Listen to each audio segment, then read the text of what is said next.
아멘. 오늘 저희에게 주시는 하나님의 말씀은 요한 1서 5장 13절에서 21절까지 말씀입니다. 우리 신약 성경 빨간 쪽에 제일 뒤쪽 부분에 있어요. 요한 1서.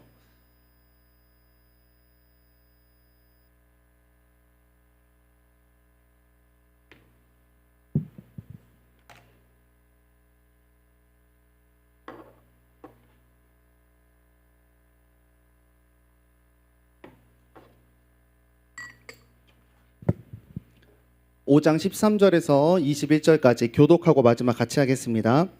내가 하나님의 아들의 이름을 믿는 너희에게 이것을 쓰는 것은 너희로 하여금 너희에게 영생이 있음을 알게 하려 함이라.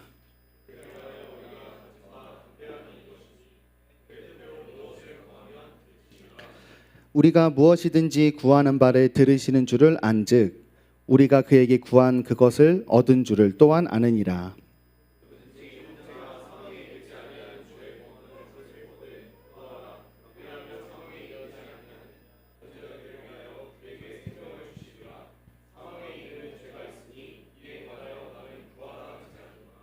모든 불의가 죄로 돼 사망에 이르지 아니하는 죄도 있도다.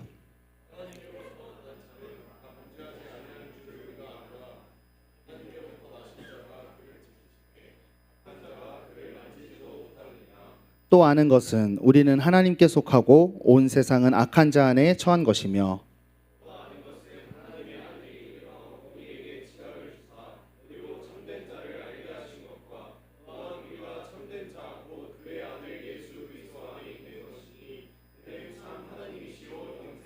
우리 함께합니다. 자녀들아 너희 자신을 지켜 우상에게서 멀리하라. 아멘. 우리 영생이 있습니다라는 제목으로 말씀 나누겠습니다. 최근에 저희에게 주신 하나님의 말씀은 어떤 부분이었냐면 성도의 정체성에 대한 부분을 알려주었어요. 그래서 기억날지 모르겠지만 우리 예수님께서 병을 10명 고쳐줬는데 한 명만 돌아와서 감사를 돌린 그런 이야기를 나눴었습니다. 그래서 하나님의 백성이 됐다는 것, 또 성도가 됐다는 것은 교회를 들락날락하면서 어떤 능력을 경험하는 데 있는 것이 아니라 하나님께 나아가서 주님과 교제하는 삶이 정말 백성의 모습이다. 이런 정체성을 배웠고, 저번 주에는 에베소서의 말씀을 통해서 우리가 하나님의 백성이 되고 그분과 교제하는 이 영광스러운 관계를 가져가게 되는 모든 것이 하나님 편에서 오는 은혜로만 된다라고 하는 점을 배웠습니다. 오늘은 이 백성의 정체성을 가지고 이제 신앙생활을 할 때 우리 마음에 모두나 공통적으로 느끼게 되는 한 가지 의문에 대해서 좀 다뤄보려고 해요. 그것은 뭐냐면 은혜로 백성이 됐습니다. 예배하고 교제가 가능해졌어요. 찬양이 고백이 되고 말씀이 들리기 시작했습니다. 삶의 자리에서도 선한 일을 하고자 하는 열심이 막 생기기 시작했어요. 하나님의 백성이 된 거죠. 그런데 어떤 의문이 생기냐면 지금 나의 이 모습에 대한 의문이 생겨요. 아니, 백성이 됐다고 했어요. 또 이것을 성경에서 어떻게 표현하냐면 거듭났다라고 표현해요. 거듭났다라고 하는 것은 두 번 태어났다 혹은 다시 태어났다라고 하는 거예요. 아니, 은혜로 백성으로 다시 태어났다고 했는데 내 삶에서는 또 나의 이 의지, 나의 이 본성에서는 백성다움이 나오지 않고 죄다움이 나를 지배하고 있는 것을 솔직히 우리는 모두 다 확인하게 됩니다. 그래서 이런 의문이 드는 거죠. 거듭났다는데 뭐가 바뀐 건가? 다시 태어났다는데 뭐가 바뀐 건가 하는 이야기이죠. 그래서 어떤 이런 문제들을 이제 신앙의 자리에서 해결을 해야 돼요. 이런 예배와 또 교회 안에서 이루어지는 많은 일들입니다. 그런데 이런 생각도 해봐요. 어쩌면 우리가 교회를 다니고 신앙생활하는 것은 어떤 의미에서는 구원을 위한 건데 구원을 받았대잖아요. 그죠? 그러면 우리가 신앙의 자리에서 하는 교회의 자리, 또 기도와 말씀의 자리, 또 영적인 교제, 또 하나님과의 교제, 나의 개인의 골방에서 하나님과 하는 기도와 말씀 읽기, 이 모든 것이 뭘 더 할 필요성이 있을까? 구원 받았는데 말이죠. 그리고 그런 종교 생활을 구원받고도 반복하는 것은 나에게 도대체 무슨 유익이 있는가 하는 질문을 안 할 수가 없습니다. 오늘 말씀은 바로 이 일에 대해서 어느 정도의 답을 제시하고 있어요. 그래서 두 가지 정도를 우리가 오늘 알고 가기 원하는데요.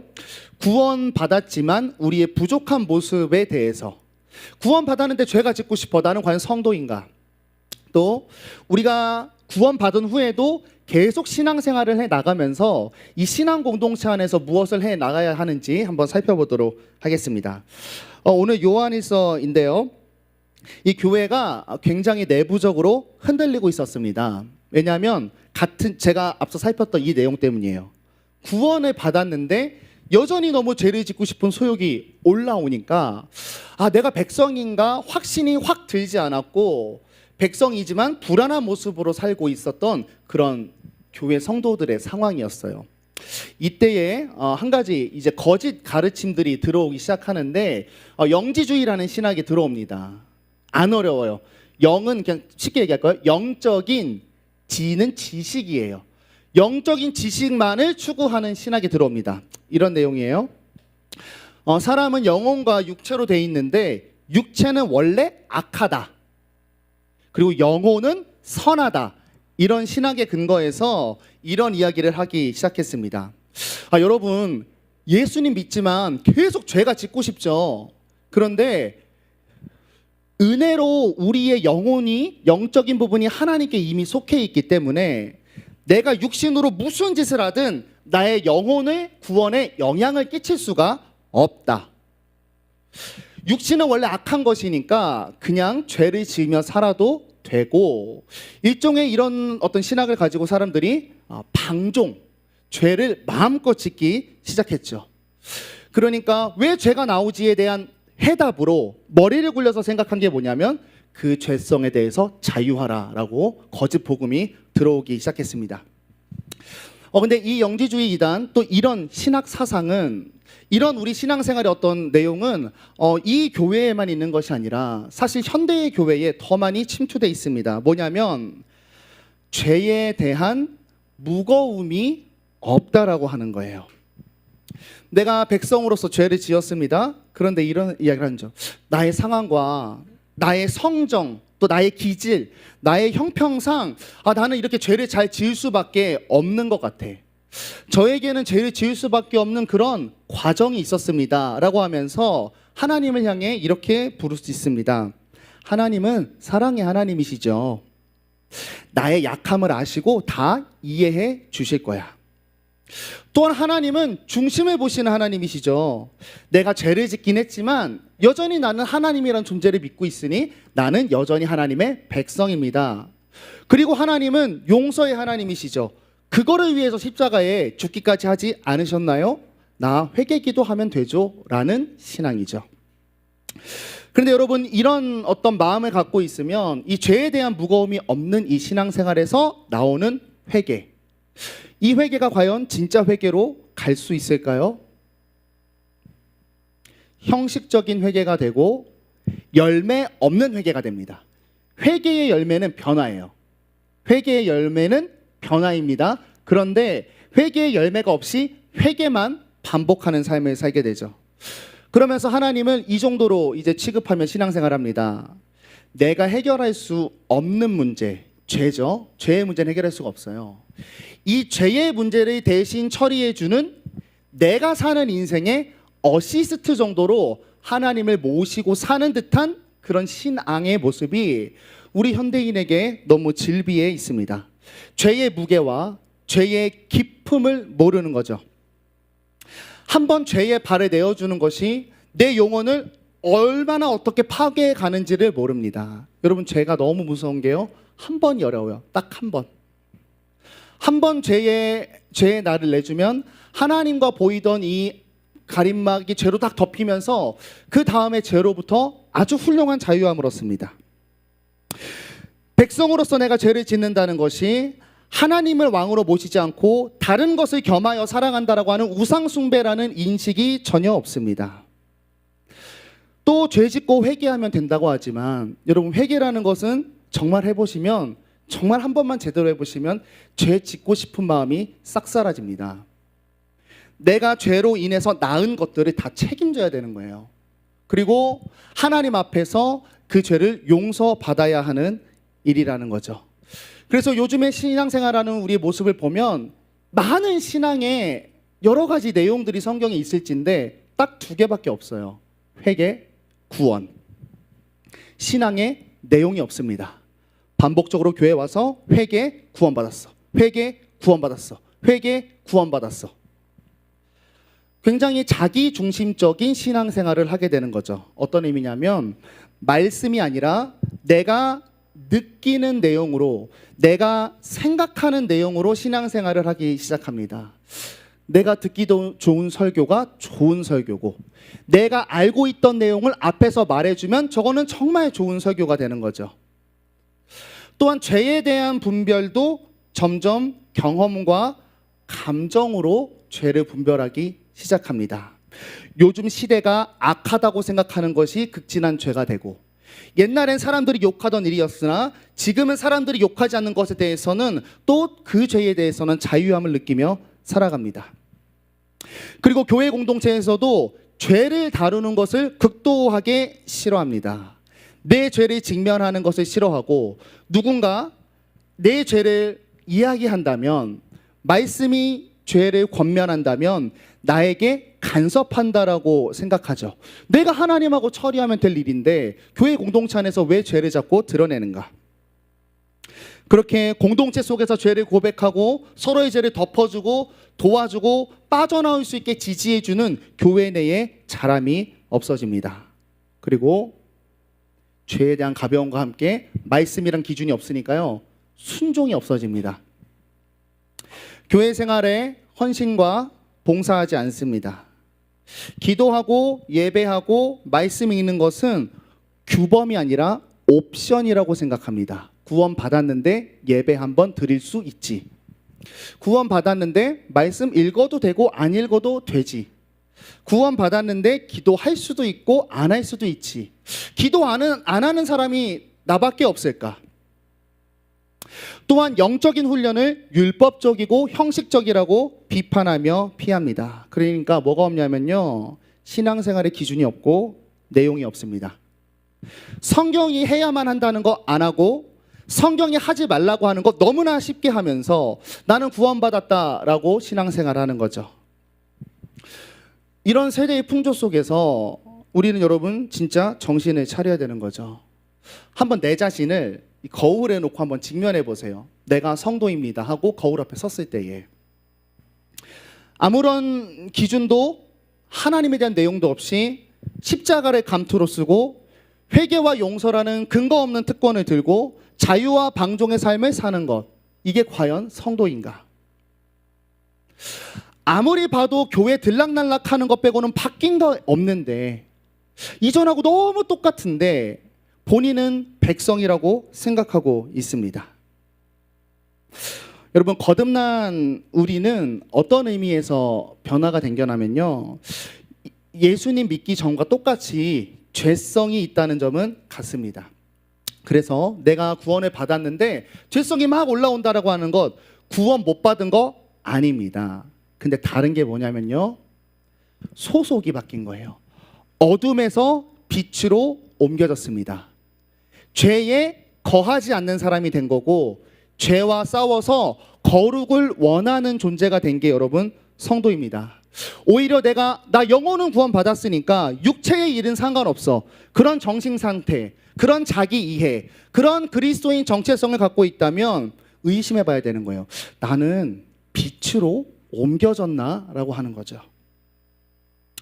그래서 오늘 요한이 말씀을 이렇게 이야기해요. 이제 요한에서 이런 도덕 폐기론적인 이단에 대해서 5장까지 막 내용을 썼어요. 쓰고 오늘 마지막 편지를 닫는 일인데 이렇게 닫습니다.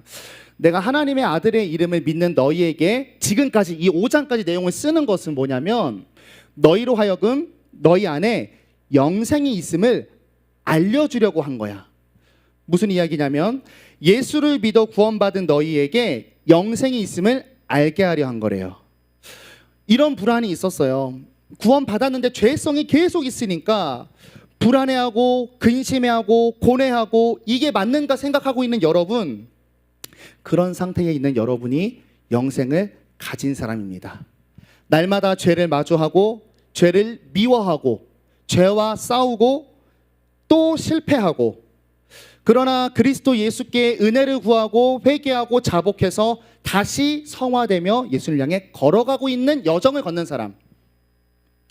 이전엔 달달하고 지혜롭고 쾌락을 주던 행동들이, 그런 죄의 행동들이 유익하게 느껴졌던 것이 이제는 역겹고 더럽고 피해야 할 것이고 내 영혼을 해한다고 여겨지는 여러분들.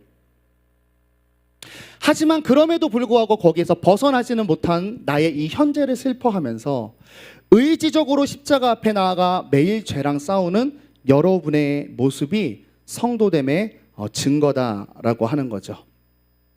여러분, 우리가 성도된 우리 자신의 말씀을 비춰서 한번 바라봤으면 좋겠어요. 죄와 싸우고 있는 나의 현실이 성도예요. 성도인데 나는 죄를 어떻게 생각하고 있는가 하는 겁니다. 한편 이 죄에 대한 내용, 구원받았으니까 방종하게 살아도 돼 라는 내용을 이 회중들이 어떻게 알게 됐죠? 요한 서신이라는 성경을 통해 알게 됐습니다. 말씀을 통해서 확실한 거 기준을 아니까 이제는 죄되고 왜곡된 것이 분별되기 시작하는 거죠. 여러분, 신앙생활은요, 성경이라는 절대적인 기준 안에서 또 그 위에서 하는 것이 신앙생활입니다. 요즘 시대 정신으로 봤을 때 다원주의, 상대주의, 각자의 취향을 존중하고 다 다름을 인정하는 이 세대 속에서 성경 하나만 진짜 고정적이고 절대적인 것이라고 놓고 신앙생활 하는 게 사람들이 볼 때는 무식한 것처럼 느껴집니다. 그런데 여러분, 진리는 원래 고정되어 있는 거예요. 2 더하기 2가 4인데 이게 진리입니다. 근데 2 더하기 2가 너한테는 1이야. 우리 예전에는 2 더하기 1이 3이었는데 지금은 4예요, 목사님. 그게 무슨 소리 하는 거예요? 우리가 진리를 믿고 있다면 말씀을 움직이지 않는 거고 이것에 빗대어서 신앙생활을 해야 되는 거죠. 그래서 정말로 무엇이 중요하냐면 내가 영생이 있음을 알게 하는 하나님이 누구신가라고 하는 이 말씀의 내용으로 나를 채우는 일이 정말로 중요합니다. 그리고 잘 보세요.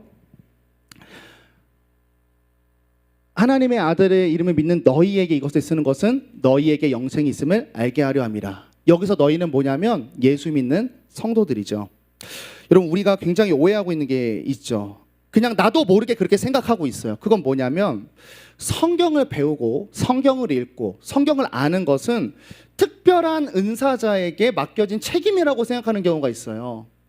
쟤는 성경 잘 읽는 그리스도인이고 나는 그냥 안 읽는 그리스도인이야. 쟤는 성경 지식이 많고 이해를 잘하는 똑똑한 그리스도인, 하나님의 은사를 받은 것 같아. 근데 나는 성경 좀 못 읽고 살아 라는 오해를 하고 있어요. 그런데 성경은 모든 성도가 읽어야 되고 읽을 수 있고 읽음으로써 내 안에 믿음을 든든히 가져갈 수가 있습니다. 우리의 신앙생활이 여러분 사실은 나로부터 시작이 돼요. 이건 당연합니다. 나의 구원, 나의 인생, 나의 꿈, 나의 고난, 나의 가치, 나의 존재, 이것을 어떻게 해야 하는가? 하나님 나를 도와주세요. 하나님을 부르죠, 나에게로. 그런데 그렇게 시작된 신앙생활은 자람이 있어야 되는데 그 자람은 무엇을 통해 되냐면 말씀을 통해 됩니다. 그리고 그 말씀을 통해 뭐를 해야 되냐면 신앙의 내용을 만들어 가야 돼요. 내가 신앙생활을 하고 있는데 여전히 나를 위해만 노래한다면 나의 슬픔, 나 괴로워요, 하나님 나 어떡해요? 에서 멈춰 있고 하나님의 어떠하심에 노래하지 못하고 있다면 우리는 신앙생활에 한 발도 걷지 못하고 있는 거죠. 여러분, 우리 신앙생활 이렇게 오래 하셨는데 하나님의 어떠하심이라는 내용이 나에게 얼마나 있는지 한번 생각해 봤으면 좋겠어요. 하나님을 알고 계십니까? 하나님이 어떤 일을 하셨고 이 일을 하신 이유는 하나님이 어떤 분이기 때문이고, 이러한 신앙의 내용이 없으면 여러분 신앙은 아무 재미도 없고 아무 능력도 우리가 누릴 수가 없습니다. 자, 그래서 우리가 말씀으로 나를 채우게 되면 이런 담대함이 생긴다고 오늘 성경이 우리 신자가 가진 특권을 하나 이야기하고 있습니다. 뭐냐면 그를 향하여 우리가 가진 바 담대함이 이것이니 그의 뜻대로 무엇을 구하면 들으심이라. 우리가 구하는 바를 들으시는 줄 안즉 우리가 그에게 구한 그것을 얻은 줄을 또한 아느니라. 어떤 특권이 있냐면 하나님한테 기도할 수 있고 기도한 것을 응답받는 특권이 우리에게 주어진대요. 이게 성도의 특권입니다. 그런데 관찰력 좋은 분들은 느껴지겠지만 이것이 달갑게만 느껴지진 않습니다. 왜냐하면 중간에 조건절이 있기 때문이에요. 어떤 조건이 있냐면 구하는 건 구하는 건데 그의 뜻대로 구하면 들어준다라고 하는 거예요. 뭐 장난치는 것도 아니고 하나님의 뜻대로 내가 구하면 당연히 이루어지겠지. 근데 여러분 문맥을 잘 파악해야 돼요. 이거는 기도의 비결을 알려주는 그런 문맥에서 나온 게 아니라 영생을 가진 성도가 어떠한 성도인지 설명하는 차원에서 이 기도의 내용이 나왔어요. 여러분 앞서 살폈듯이요, 영생을 가진 자는 선을 행하려는 의지가 있고 죄를 행하려는 그 의지와 싸워가며 살아갑니다. 그리고 이 속에서 하나님의 도우심과 은혜로 반드시 승리합니다. 그러면 싸우고 승리하고 싸우고 승리하고 싸우고 승리하고를 반복하게 되면 우리가 어떻게 변해지냐면 전인격적으로 예수님을 닮아가요. 자, 전인격적이라고 하니까 너무 추상적인 것 같죠? 철학의 개념을 가져올게요. 전인격적이라고 하면 지정의라고 해요. 그죠? 지정의. 뭐냐면 내 머리가 하나님의 내용으로 채워져요. 그리고 내 감정이 하나님을 사랑하게 되고 죄를 미워하게 됩니다. 그리고 내 의지가 이제 하나님을 향하고 싶고 하나님의 뜻을 이 땅에 발현하고 싶어져요. 그러면 영생을 가진 자가 말씀을 통해서 계속 이렇게 고난을 헤쳐나가다 보면 나의 소원이, 나의 바람이 뭐가 되냐면 하나님의 뜻이 됩니다. 나의 바람과 꿈이 하나님의 뜻에 점점 맞춰지게 돼요. 정말로. 그리고 그것은 하나님의 뜻이기 때문에 내가 그것을 기도하면 이루어지게 되는 겁니다. 그래서 로마서는 이렇게 표현해요. 이와 같이 성령도 우리의 연약함을 도우시는데, 성령님이 도우시는 일이 많이 있어요. 가장 첫 번째는 말씀을 여는 거고, 이것도 도와준대요. 우리는 마땅히 기도할 바를 알지 못하나 성령이 말할 수 없는 탄식으로 우리를 위하여 친히 간구하시느니라. 그리고 우리가 알거니와 하나님을 사랑하는 자, 그의 뜻대로 부르심을 입은 자들에게는 모든 것이 합력하여 선을 이루느니라. 여러분, 이전에 우리는요, 우리의 바람, 소망, 갈망, 목적, 나의 꼴이 뭐였냐면 죄된 것을 구하는 것이 나의 바람이었던 사람이었어요. 그것이 성도가 되기 이전의 우리의 모습입니다. 그런데 성도가 되고 성령 하나님과 말씀으로 머리를 알고 기도로 이렇게 교제하다 보면 성령님이 뭘 해주시냐면 나를 위해서 좋은 것, 나한테 진짜로 필요한 것을 구할 수 있도록 내 기도와 바람을 좋은 것을 구할 수 있도록 만들어 가신다는 거예요. 그리고 그 만들어진 소원을 내가 기도하면 모든 것이 합력하여 내 주위의 모든 것을 사용하셔서 나의 바람을 나의 삶 속에 이루어 주십니다. 우리는 신앙생활하고 또 이제 많은 서적을 보면 막 기도의 능력이 있는 사람을 만나요. 어떤 목사님이 기도하면 다 들어진다더라. 또 책에서도 뭐 1000번의 기도를 응답받은 사람, 이런 사람들이 있죠. 여러분, 그들의 정체는 과연 뭘까요? 어떤 영적인 행위 또 신앙생활을 많이 해서 어느 정도 수치가 차서 어떤 경지에 오르면 하나님을 무빙할 수 있는 능력을 가진 사람인 건가? 그런 사람들이 아닙니다. 그들은 말씀으로 하나님을 배워서 알아 하나님의 내용을 가지고 그 내용을 가지고 하나님과 교제하면서 구할 바가 하나님의 뜻이 돼버린 사람들이에요. 여러분, 백성이 갖는 특권은 뭐냐면 내가 원하는 것을 얻는 특권이 아니라 내게 정말로 좋은 것을 구할 수 있는 눈이 열리고 그것을 구해서 받아 누리는 특권을 가진 것이 성도의 모습입니다.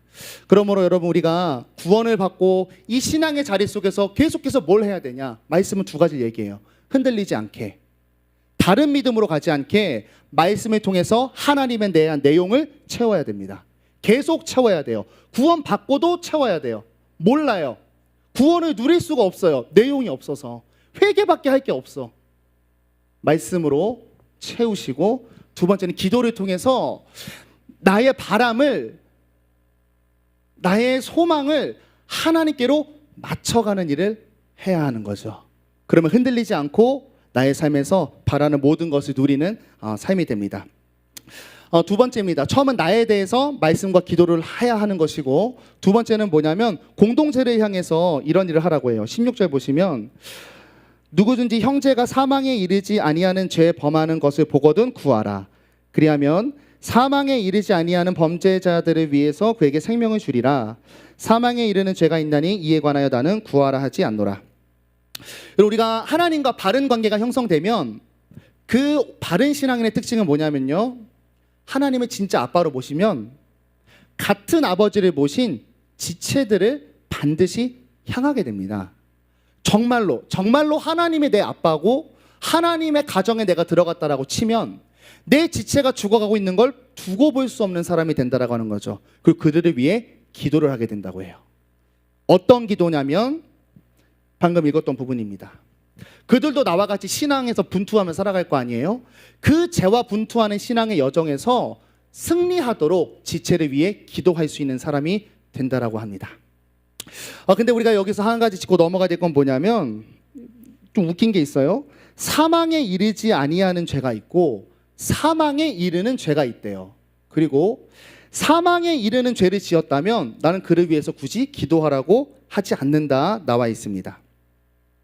사망에 이르는 죄는 그럼 뭐냐? 이것만은 짓지 말아야 할 텐데 히브리서의 도움을 좀 받아볼게요. 한번 빛을 받고 하늘의 은사를 맛보고 성령에 참여한 바 되고 하나님의 선한 말씀과 내세의 능력을 맛보고도 타락한 자들은 다시 새롭게 해서 회개할 수 없나니 이는 그들이 하나님의 아들을 다시 십자가에 못 박아 드러내놓고 욕되게 함이라. 아멘. 이렇게 나와 있어요. 여러분, 우리가 그리스도인으로 삶을 살 때 연약함으로 유혹받을 수 있습니다. 시험 당할 수 있고. 근데 이것은 사망에 이르는 죄는 아닙니다. 이거는 그냥 우리가 모자란 거예요. 예수를 믿지 않는 비신자들이 짓는 죄도 역시 사망에 이르지 아니하는 죄입니다. 걔네는 무지한 겁니다. 예수 그리스도의 보혈로 돌아올 수 있어요. 이거는 기도해줘야 되는 거예요. 그런데 사망에 이르는 죄는 뭐냐면 예수 그리스도를 알고 성령이 말씀하시고 하나님의 존재를 신뢰하는데 의지적으로 그것을 거절하고 의지적으로 순종하지 않고 의지적으로 그것을 알고 그리스도를 배교한다면, 성령의 이끄심을 의지적으로 거절한다면 그것은 사망에 이르는 죄라는 거죠. 근데 어쩌면 이건 당연한 거예요. 예수님으로 구원받는데 예수님을 아는데 예수님 안 따라가. 사망에 이를 수밖에 없는 거죠. 왜 이런 기도를 하라고 하냐면 이런 이야기입니다. 사실 그리스도인 중에서 사망에 이르는 죄, 예수님을 알면서 예수님을 무시하는 사람, 배척하는 사람은 없을 거예요. 그런 자들을 교회에서 분별하라. 쟤는 사망에 이르는 죄를 지었어, 구원받지 못했어, 쟤를 분별해, 이런 이야기가 아니라 거짓 가르침, 거짓 교사들로 인해서 미혹당하는 지체를 위해서 기도하라는 거죠. 아까 살폈던 미혹입니다. 하나님 믿지만 죄에 대해서 자유한 사람, 하나님 믿지만 말씀이 들리지만 하나님을 찬양하지만 의지적으로 죄 짓는 사람, 의지적으로 죄는 괜찮다 가볍게 여기며 교회에서 죄를 도모하는 사람, 또 그렇게 죄 짓고 하는 지체를 방관하는 사람, 그렇게 무너지는 교회를 위해서 우리가 교회로서 기도를 하라는 거죠. 여러분, 옆을 한번 둘러보세요. 교회는 사실 모자란 사람뿐입니다. 죄 때문에 상처에 눌려서 온 분들, 또 하나님에 대한 지식이 약한 사람, 또 하나님의 예수 그리스도를 닮은 거룩한 습관이 부족한 사람, 이게 죄인지 아닌지 분별하지 못하는 사람, 또 자기도 모르게 공동체를 파괴하는 사람, 교회는 이런 사람들이 모인 곳입니다. 그런데 말씀은 뭐로 이야기하고 있냐면 그들을 우리가 어떻게 바라보고 있냐는 거예요. 그들의 영혼을 파괴할 치명적인 죄로 여기고 있는가, 아니면 그냥 죄 짓는 그리스도인도 있지, 그냥 여느 상황처럼 넘어가는가, 혹은 그 사람 쟤 죄 지었다 어떡하냐, 가여워 라고 하면서 나는 저 정도는 아니야, 차오르는 우월감이나 안정감을 느끼고 있는가.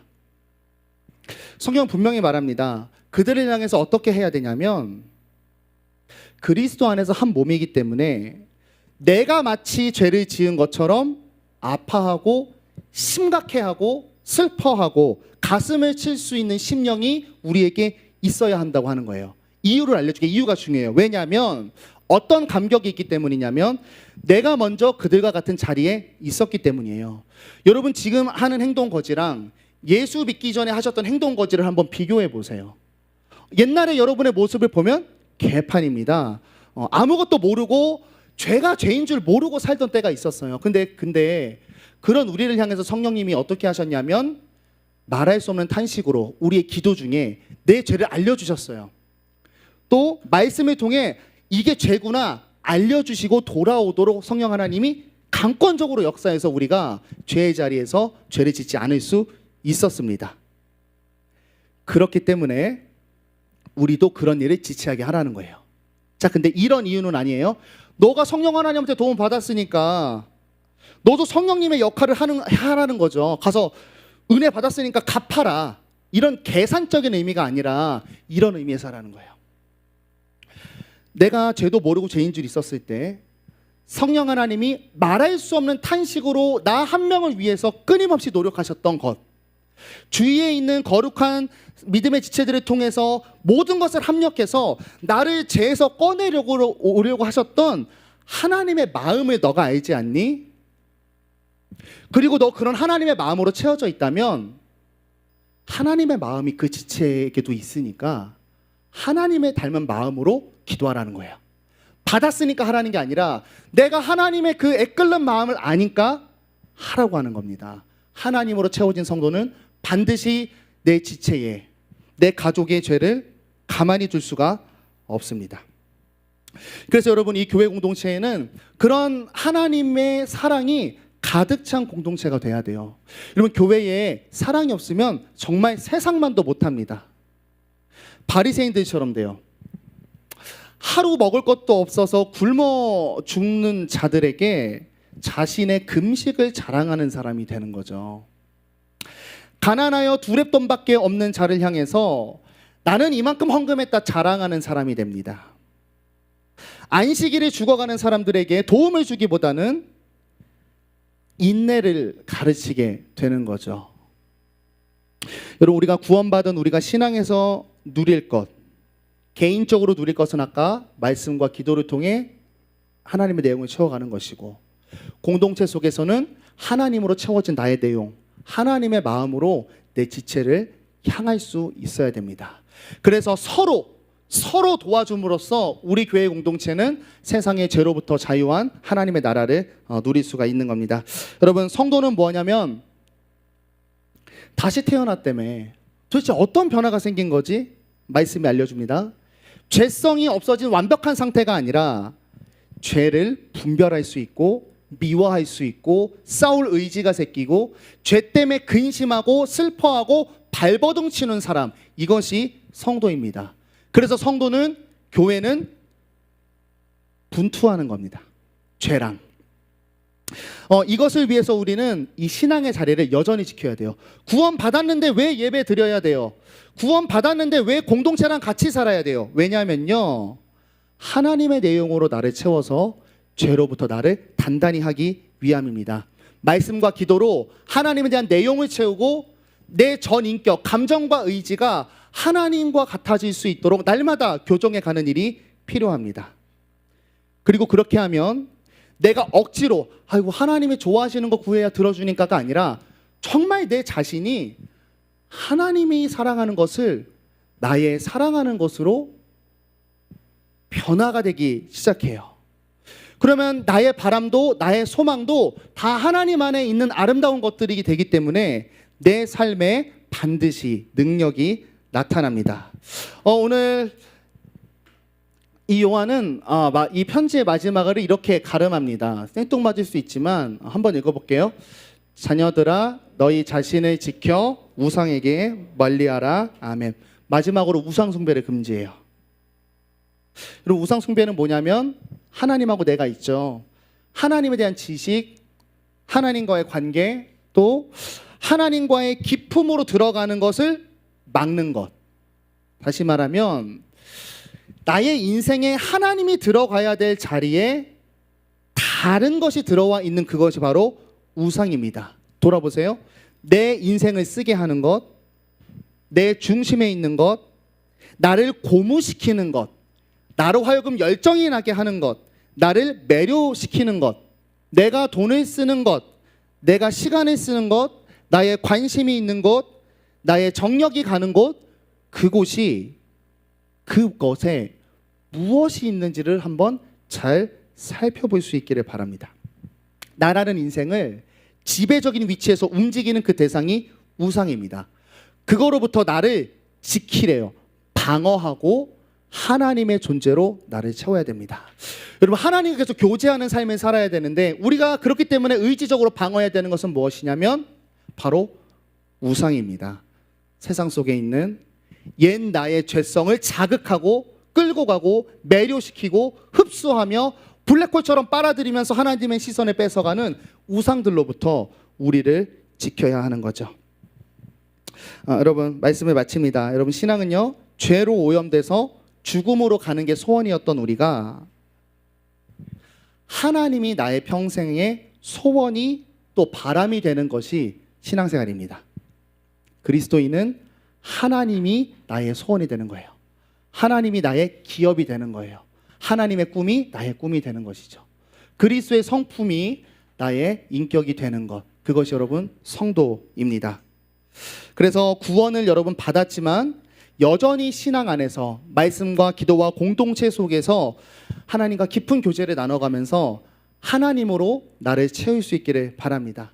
다시는 십자가만 알고 형식적인 회개만 하는 신앙생활이 아니라 신앙의 내용이 채워져서 그냥 나의 일상생활과 나의 꿈과 비전 속에서도 하나님의 내용이 너무 많아서 그곳에 하나님을 앉혀드리고 그곳에 하나님을 모시고 임재를 갈망하며 하나님을 향하여 갈 수 있는 여러분이 될 수 있기를 축복합니다. 여러분, 그리고 그러면 진짜 행복해요. 진짜 행복합니다.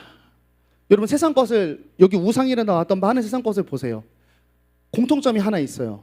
일시적입니다. 일시적이에요. 힘들어요. 술에 의지해요. 취한 순간입니다. 힘들어요. 성적인 쾌락을 찾아갑니다. 그냥 그 순간입니다. 힘들어요. 세상이 나를 높여주는 높은 인정받는 삶을 살고 싶어요. 세상의 모든 것을 가져도 무너집니다. 영원하지 않아요. 하나님은, 인간은 하나님의 형상을 닮았고 하나님이 우리에게 업무를 가지고 만들었기 때문에 그 하나님의 꿈을 우리가 펼쳐가면서 살 때 가장 행복합니다. 여러분 옆에 계신, 이것을 한 번이라도 경험해본 많은 그리스도인들은 이 일에 고개를 끄덕이며 여러분을 설득하고 싶으실 거예요. 하나님의 내용으로 채워서 정말 기쁘고 행복했으면 좋겠어요. 회개만 하는 신앙이 되지 말고 하나님이 나의 소원이 되어서 하나님 안에서 아름다움을 누리는 여러분 될 수 있기를 축복합니다. 그래서 토요일 날 찬양 집회가 있어요. 찬양 집회가 있는데 하나님으로 나를 채우는 건 정기 예배가 아니라 또 하나님으로 나를 채우는 뭔가 썸띵을 해야 되는 거예요. 우리가 그 예배하는 자리에서 또 축복도 서로 많이 해주고 함께 하나님으로 우리를 같이 채워가는 은혜를 누릴 텐데, 여러분 모르고 계시겠지만 세 번째입니다. 첫 번째도 안 나오고 두 번째도 안 나오고 세 번째도 안 나오면 너무하지 않냐? 교회 공동체잖아요. 마지막 한 번밖에 안 남았어요. 그때는 또 우리 온 교회가 함께 하는 예배이기 때문에 여러분 하나님으로 나를 채우는 첫 발걸음이 그 예배가 됐으면 좋겠어요. 그리고 오늘 추수감사절이죠. 제가 여러분에게 선물하고 싶은 감사는 오늘 말씀의 내용입니다. 우리가 해야 될 영원한 감사는